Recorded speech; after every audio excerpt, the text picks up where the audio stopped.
Alrighty, rockers, on rare occasions, I make some history here inside the Asylum, and tonight we are doing just that. My very first overseas interview guest, none other than the frontman of the UK's hard rock band Scream Arena, their frontman Andy Paul, joining me by phone now here inside the Asylum. How you doing, dude? Good evening. How you doing? Good evening, everybody. And hello, America, and hello, the rest of the world. Awesome, and thank you for taking the time out to join me and for being my first international guest here inside the Asylum.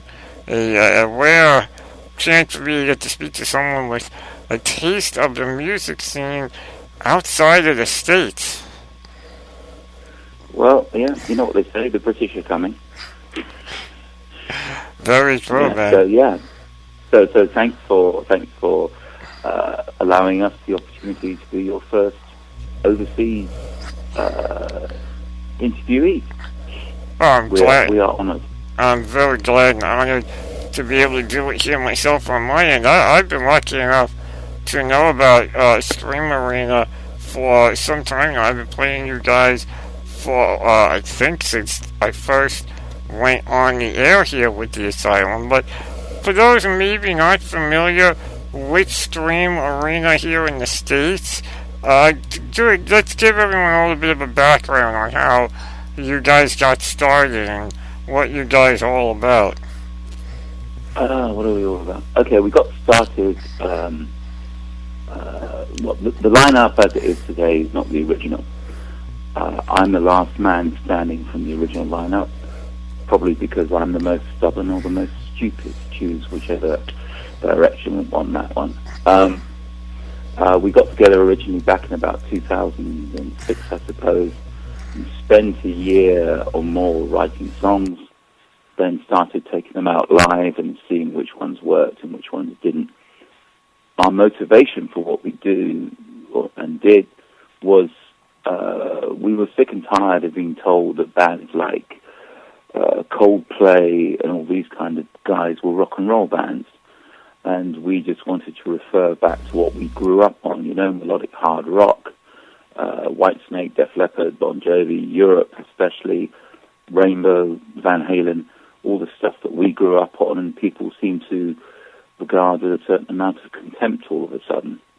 And we thought, no, we're not having this anymore.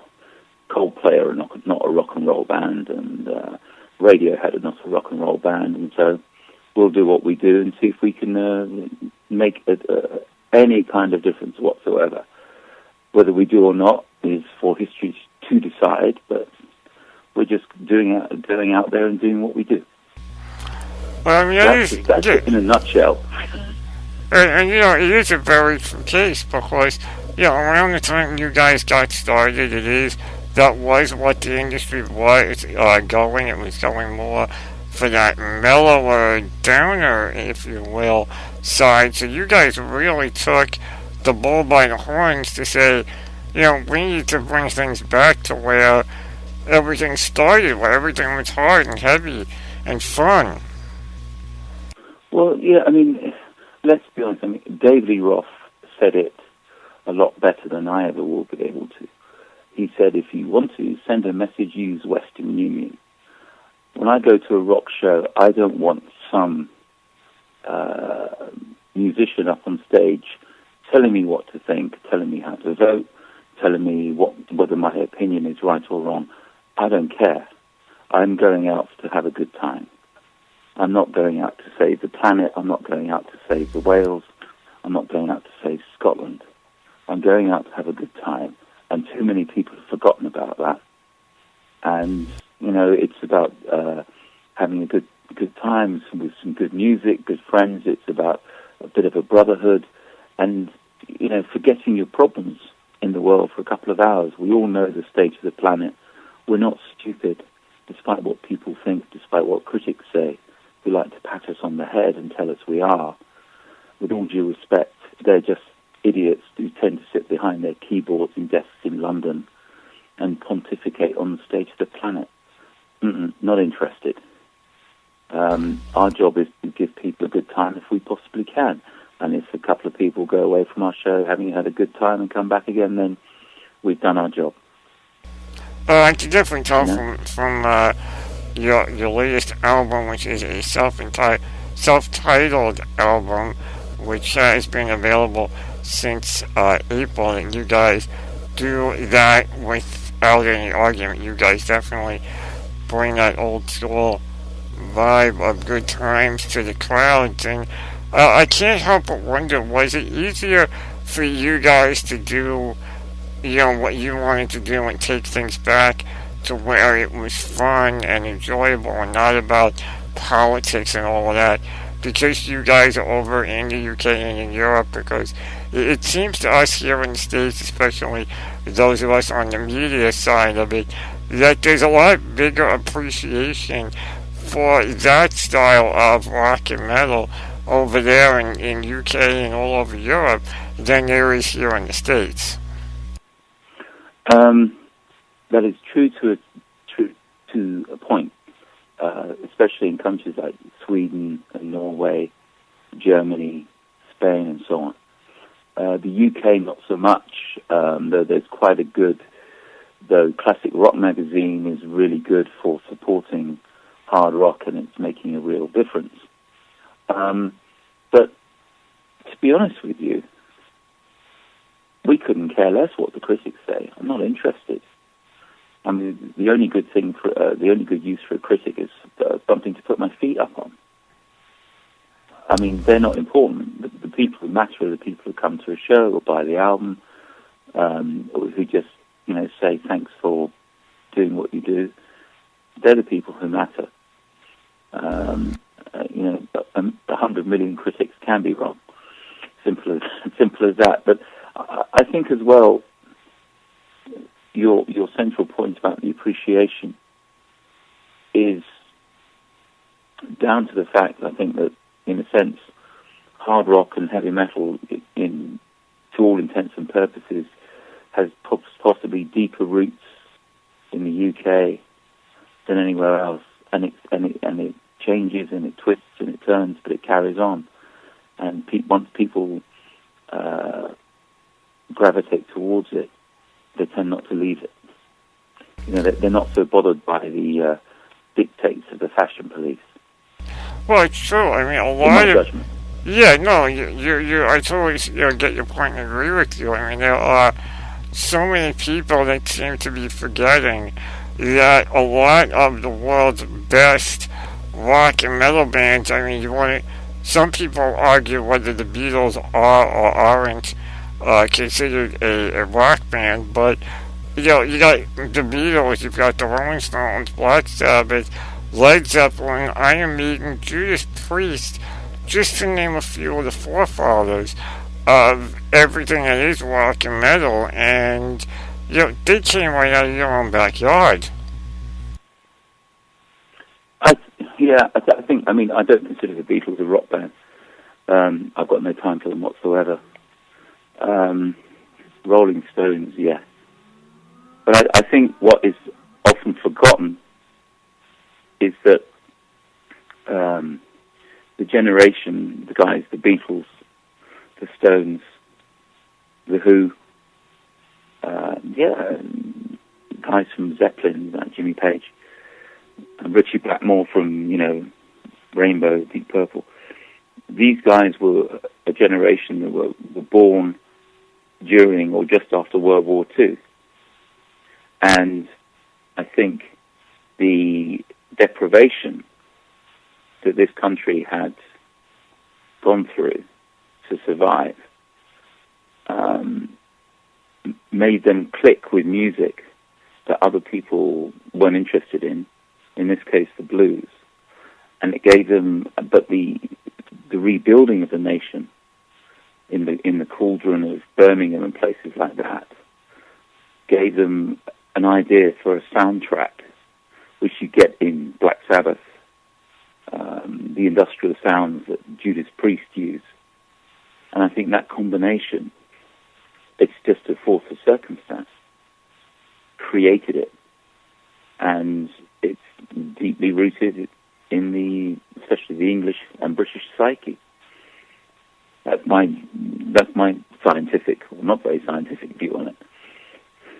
Well, no, I know, your view of it is much better than what those of us here in the States would, because, a lot of us here in the States, we know about the bands from over there in the UK, and we all become fans, and we try to learn the history of the bands and how the bands came to be, but no one really understands the history of a band than the people that grew up listening to them in their own native countries. Everyone here in the States knows Metallica and the reasons why Metallica came to be where they are, for an example. So, you understand where, Sabbath and everything came from and why that sound became so unique. Yes, but you say people in the States understand the reasons for Metallica, but do they? Because how many people in the States have listened to Diamond Head, who basically wrote the book that Metallica used? Very true. Very true, which is why, I've always said that rock and metal is that one genre that crosses not only age generations, but also crosses the distance around the world because of that factor. Absolutely. Exactly. I mean, it's a story of cross-pollination, cross-reference. And, I mean, in the band in Scream Arena, one of our favorite collective bands, believe it or not, is Rat.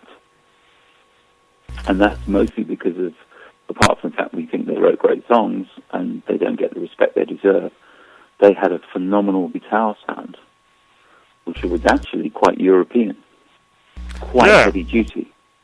Oh, absolutely. It's a bit like Dokken. People think, Dokken, they're a bit soft, but people go and listen to George Lynch play. Listen to those riffs. I mean, basically, it would have been no surprise if Dokken had come out of London or Munich, because that's where they're from, really. Because, it's the cross-references, and it's the cross-understandings, the cross-pollination.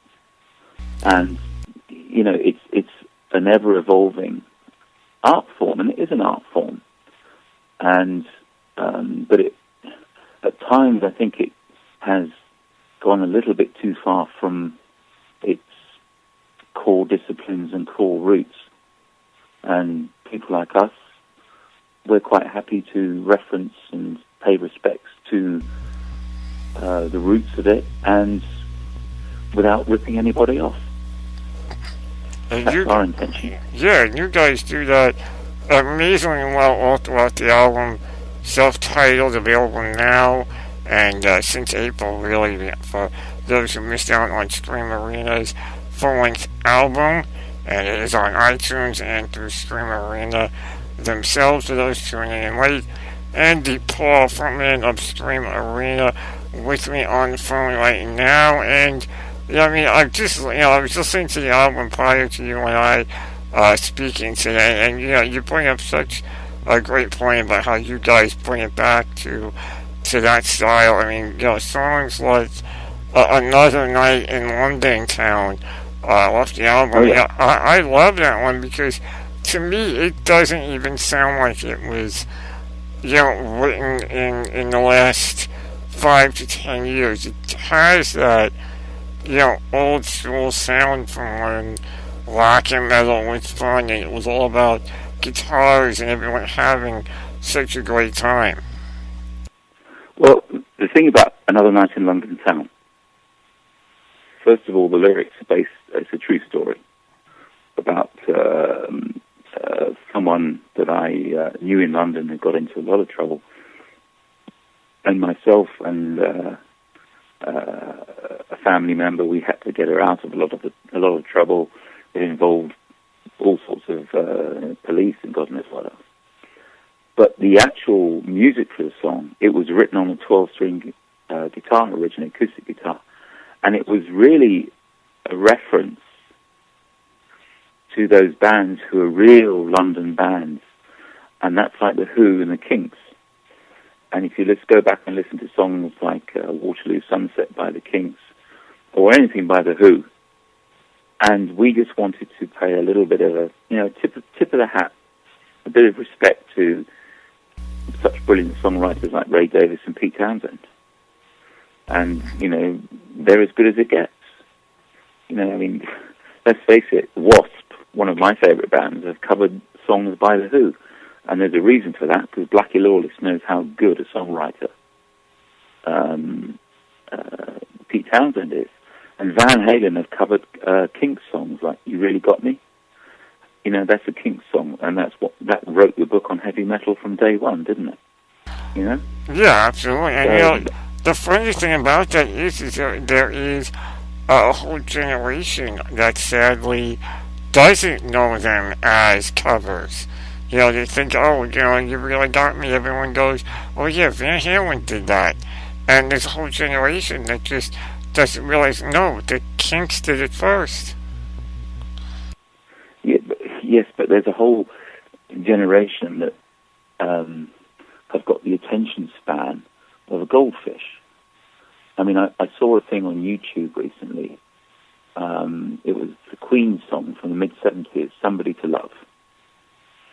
And a whole phalanx of Justin Bieber fans, I'll pause for a second while everyone vomits, had gone on there saying that Queen had ripped Justin Bieber off. And that shows a colossal level of ignorance and stupidity and a complete lack of understanding of the musical timeline and history. It's also a bit... okay, it's also a bit mind-blowing considering this is the same generation that has an abundance of knowledge at their fingertips on the internet to just type in Somebody to Love and they will see who the original person was. Yes, but you see, they don't think like that. I think it was, I probably will quote him incorrectly, but I think it was Albert Einstein said we would reach a point of the optimum technology and we produce the stupidest generation.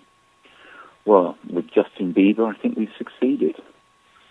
Justin Bieber and his fans are fundamentally stupid. It's simple as that. And okay, the record company is laughing all the way to the bank vault, and I'm sure he is, and his parents are. But bottom line is, they're dumb. They're dumber than a brick. But they're not quite as useful as a brick. That is true.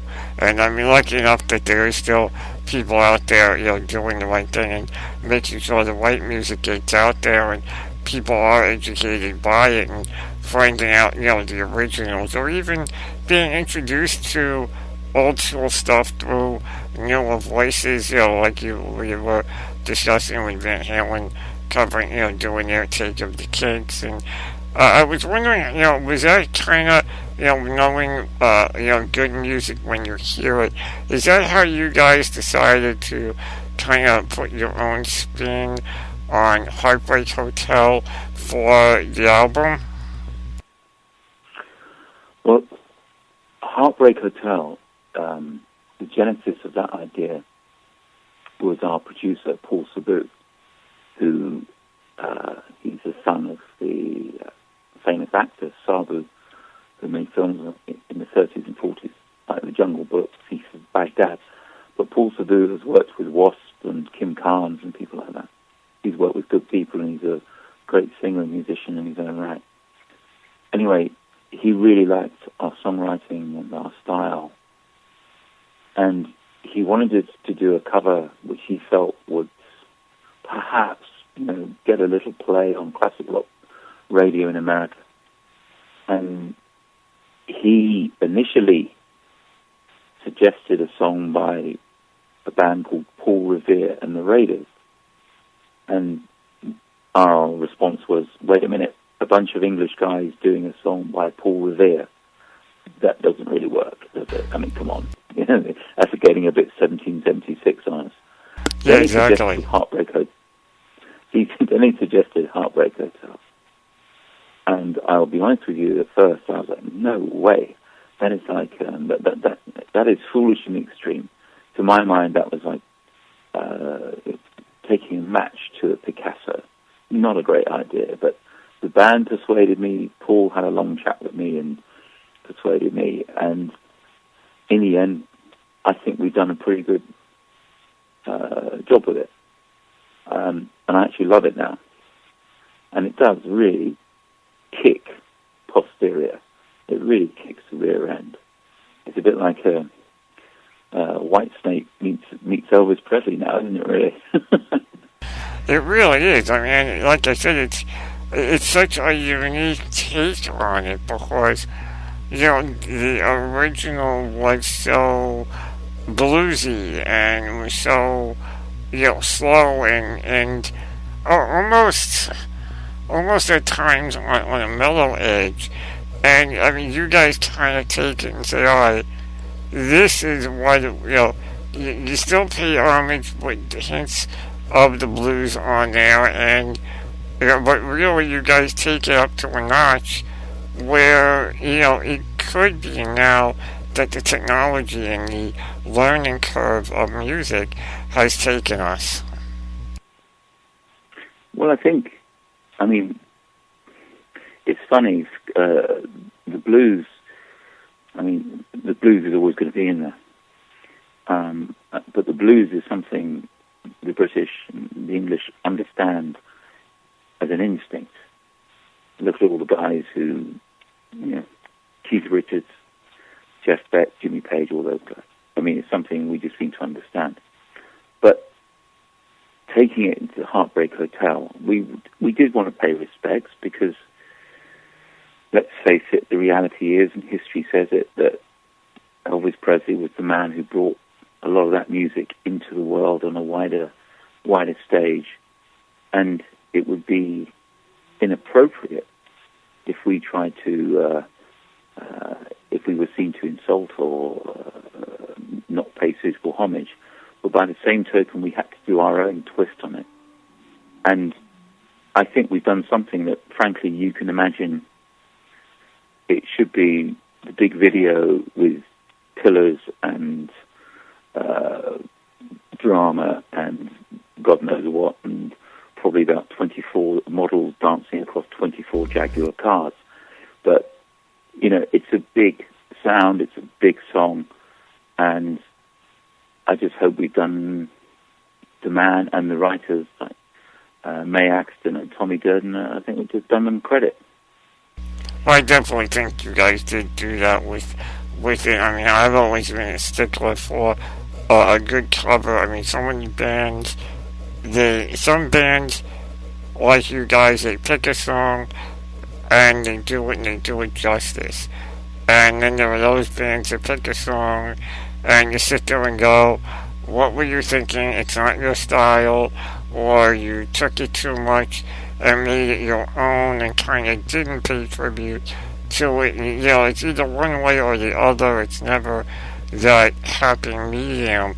And you guys definitely did that with that. And, you know, the other song that really sticks out to me when listening to the album is the opening track. It's the first one on the album, Born Ready. It just really is a great way to start an album, and almost seems like an anthem for, you know, everyone in the world of rock and metal, because a lot of us do kind of feel like we were born to you know, do the rock and metal thing. Yeah, I mean, yeah, yes, it is. But I mean, lyrically, it was initially inspired by the opening of the Tarantino film From Dusk Till Dawn. There's a heist in a desert store, and George Clooney and Quentin Tarantino make a getaway in a classic car, and that it kind of inspired the opening of the song. spinning wheels on a 2-lane blacktop. And then it just kind of wrote itself. It is about the archetype rock and roll, fast cars, making an escape. Not just having a good time, but spreading one's wings and seeing what the world has got to offer. And there's a line in the song about, got one bullet in the chamber. And that's really a reference to perhaps sometimes we only have one chance. And the idea is to make the most of it. And whatever you do, be it writing, be it music, be it painting and sealing, do it to the best of your abilities. Then there's nothing else. You always have your self-respect. That's the way I see it anyway. Other people see it a different way. Yeah, and really that is a great way to see it, because there was a whole generation. If you look at the grunge movement, there was a whole generation that was taught maybe that they weren't as good as they could have been. Then there's another generation that was taught, everyone's equal, there are no winners, there are no losers, that mentality, and really you bring it home in saying that, a song like Born Ready is really... The idea that there's no winners and losers is ridiculous. I mean, it's crazy. I mean, if you go back throughout human history, there's been winners and there's been losers. It's part of the human condition. And the idea that we've all got to be in the same place and have the same... I mean, not everybody has the same talent. We all have our own talents, but they're not the same. So to treat us all the same is intellectually somewhat lacking. I mean, everyone should have equality of opportunity, but that does not mean equality of entitlement. You're not entitled... we're not entitled to be rock and roll stars. We're just playing music. We have no entitlement. We just believe in what we do.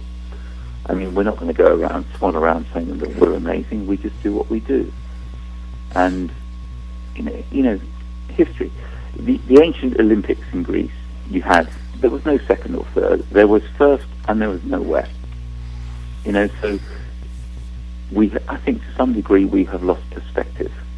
This idea that everyone's got to be nice and hug each other and knit yogurt and whatever they want to do, hug trees and, come on, and no one can take any risks and no one can have an opinion that isn't approved of by the powers that be. I mean, come on. I mean, if nothing else, Alice Cooper said rock and roll should corrupt people enough to make them think. And I think there's elements of truth in that.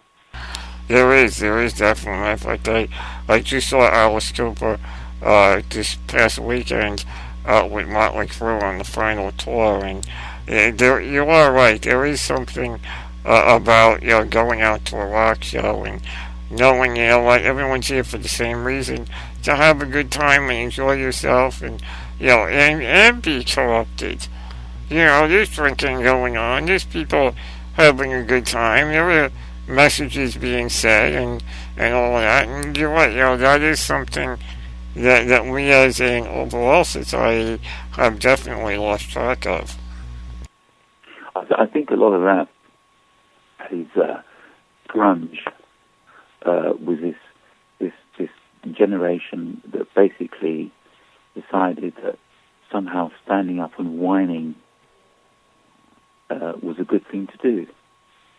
And it's ludicrous because for all its problems, we are lucky enough to live in what is loosely termed the Western world at a time in history when, despite its problems, it's still probably the richest time to live, the most comfortable time to live that has been in human history. And you had a generation who were complaining, who were like sucking on their thumbs and complaining to mama. It was pretty pathetic, really, wasn't it? Yeah, I mean, it really was. I mean, granted, there was some decent music that came out of that movement. The argument is still out there whether Nirvana was as good as everyone has made them out to be, and the same goes for bands like Pearl Jam and Alice in Chains that have come out of that movement. And the good thing is, I guess, really that the bands that came before them are kind of still going strong, if not more now than ever. And maybe you're gonna, turn things around and make everyone realize, what life is worth living. Well, absolutely. But I also think that, it's fantastic that bands like Lillian Axe, Steelheart, Dokken, Lynch Mob, all these bands are still out there and playing. And it's great. Whitesnake are out there. Whitesnake is still very big here. And there has got to be a point where new bands are encouraged and supported. Otherwise, who are the audience going to go and see in 5 years' time? It's true. And you bring up the newer bands, and I'm wondering, what do you see? Other than obviously you guys, Scream Arena being thrown in with that new generation of bands that need to, that are going to take things by the horns and be that next group that raises the metal flag and banner. Who do you think that there's anyone out there now that is perhaps poised to do that? There's a band in Sweden who are huge in Sweden called the Poodles, and they are fantastic. But I only think that outside of Sweden and Europe, the name the Poodles will do them damage, because people won't treat them seriously because of the name. But they are just a brilliant, brilliant band, and they've got one of the best frontmen I've ever seen in my life. Great singer called Jake Samuel. And they're huge in Sweden. They are superstars. They could do it. I'm sure they could do it if they were given the right level of support. They write songs that, could stand up with Best of Def Leppard or Whitesnake or so on. And they are melody machines. They could, absolutely. And there's a couple of other bands out of Sweden, I think. There's one band called Dynasty, as in the Kiss album. And they've gone from being a melodic band to a lot heavier, but they've got some great, great songs. I think it's just a case of the industry having the foresight to think of music as a development and not a tin of peas. We've got accountants now in charge who don't think beyond next month's bottom line. Yeah, you're right. It's funny you say a band like the Poodles might not work out of Sweden, and I am going to make some time to check them out, because I apologize to you and to everyone over in Europe. I'm not totally up to par on my music over there as I should be, and I will check them out. But you bring up a really great point that it's all about the support, because let's be honest, if you think back to some of the big bands in music history, what really is an Aerosmith? You look back and go, when Aerosmith first started, how were they taken seriously? And, a band like you bring up the Poodles out of Sweden, well, the name may sound, not something that might work outside of Sweden or outside of Europe, but again, you gotta look past the name when there were so many bands that have made it big that you look at the name, and nowadays you go, the name makes sense, but it may not have originally. Yeah, that's very true. I just think that the industry has become so scared of its own shadow because of the internet generation, that they can't find a business model to work with. So you get a crazy situation where, I mean, for instance, here you'll get these pop acts, mostly singers, and you've got them in the States as well, who can't sing, can't carry a note in a bucket. Yet they're pop stars, and they're on TV all the time, their music's everywhere. And the label will spend a couple of £1 million promoting one single by them, and it will barely break even. Well, if the label saved itself £1 million and then put the other $1 million into 10 rock bands, in the long term, they'd probably be making money out of at least 2 of those bands for 15, 20 years. You're right. But they can't seem capable of thinking that far ahead.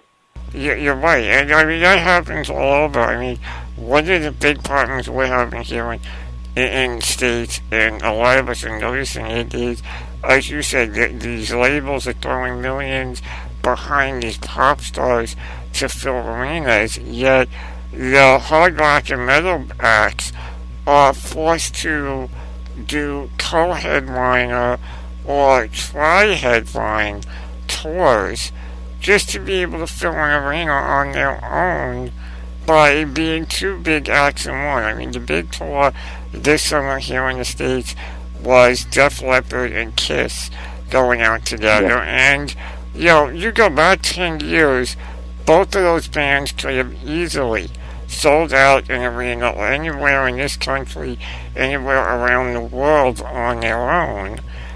And of course they don't have support from the label like these pop stars do. They have to double up and go out together. But it's interesting, if Def Leppard come back to the UK or Kiss come to the UK, they don't have to tour together here. It's just amazing.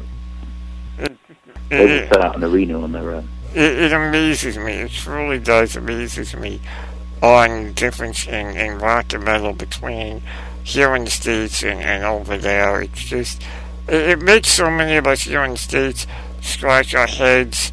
Those of us that are diehard into the rock and metal world, we sit here and scratch our heads and wonder why over there it works and over here it works, and then we just sit back and realize, what you and I discussed right here tonight, in that, the money here goes to the pop acts that can't carry a note without the right audio set up behind them. Yeah, I mean, it's a very strange business model, and it seems to lack all common sense. But the problem with common sense is it's not actually very common at all. Nope, that it is not. It definitely is not. I mean, we're with a label, and with all due respect to them, whether we would do another with them or go somewhere else is up in the air. Because, it seems nowadays that bands are expected to do just about everything.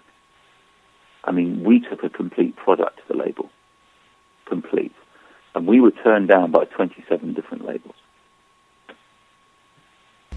I scratched my head hearing that you guys were turned down by 27 labels. I mean, I played you guys for a while now. I mean, I've been lucky enough to be communicate with you by email and Facebook over the years, and you've sent me tracks here and there and kept me updated on what you guys were doing, and I always loved what you guys did sound-wise, and I would wait to hear about news about a full-length album, and it was kind of funny. Just as I was getting ready to email you and go, what's going on? I haven't heard anything.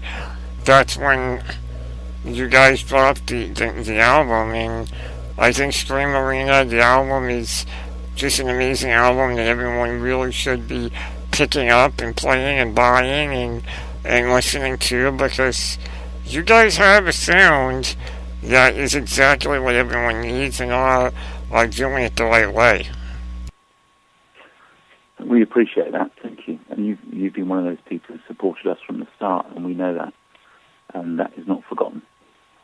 Well, I'm very glad to be able to, Andy, and I want to thank you for joining me here inside the asylum and tonight. And before I let you go, what's going to be the future with you guys now? The album's been out since April. Is there any plans to do any shows? I know here in the States are impossible for you guys, but what about over there in the UK and Europe? Well, there's sort of various discussions with various bands, but a lot of things fall through the cracks. We are hoping to hear that we will be opening 3 shows for Diamond Head in the autumn here in England, which would be interesting. We'd love to come to the States if the States would have us. I'm not sure they'd let us in. I think the thing, if we were to come to the States, it would have to be something like one of those Monsters of Rock cruises or something like that. That would probably work. But it's, we're looking at festivals in Europe next year and the UK, so which make more economic sense. You can go, fly out of the UK, go to, say, Sweden, be on a bill where there's 20,000 people and come home. That's better than going up and down endless motorways across Europe and playing to 3 men and the dog leaves. And a lot less stressful too. A lot less stressful, yeah, exactly. Because as well, we all have lives. You have lives outside the band and so on. So you have to strike a balance. And, I think the balance allows us to write the songs that we write. It gives us a perspective where we can just write these songs now. And we're thinking of writing the next album. We've already got a few ideas in mind. We've got a couple of songs left over from the first album sessions that we are going to bring in. They were finished a bit too late for the first album, so we're bringing them in. And we'll just see where it goes from there, and hopefully one day we can come to the States. But if not, we'll just keep doing what we do, and thanks to people like you, people can hear us, and we appreciate it. Well, you guys are very welcome. I love what you guys have done with Scream Arena from the beginning. I'm lucky to see you guys grow over the few years I've been on the air here in the States, and it's up to me. I have you guys here in the States tomorrow, but only the internet DJ that I am, it's not in my hands. But believe you me, anyone that listens to the show knows Scream Arena and will continue to know Scream Arena, and should pick up the brand new album self-entitled Scream Arena, which came out back in April. Pick it up on iTunes. Andy Paul, thank you for joining me here inside the asylum. And before I let you go, what song from the album should I play for our listeners? Okay. Actually, play House of Pain, because the lyrics are tongue-in-cheek. Do you know all there's always those horror films where a bunch of kids decide they're going to irritate the guy who lives in the old empty house up the road, despite being told not to? Of course. Well, the lyrics are written from the point of view of the guy who's been irritated one time too many, and he's going to get his own back on these pesky kids. So it's a little bit of humour, but I think the riff is great. I'm actually quite proud of the lyrics because they tell a story, but they're tongue-in-cheek, and I think it's got a bit of a hook. And frankly, when you're driving down the road and that comes on, I defy you not to get a very, very heavy foot. I love it. Awesome, man. Great choice. Love that one myself. From Scream Arena's full-length album entitled Scream Arena, here is House of Pain inside the asylum. More to come.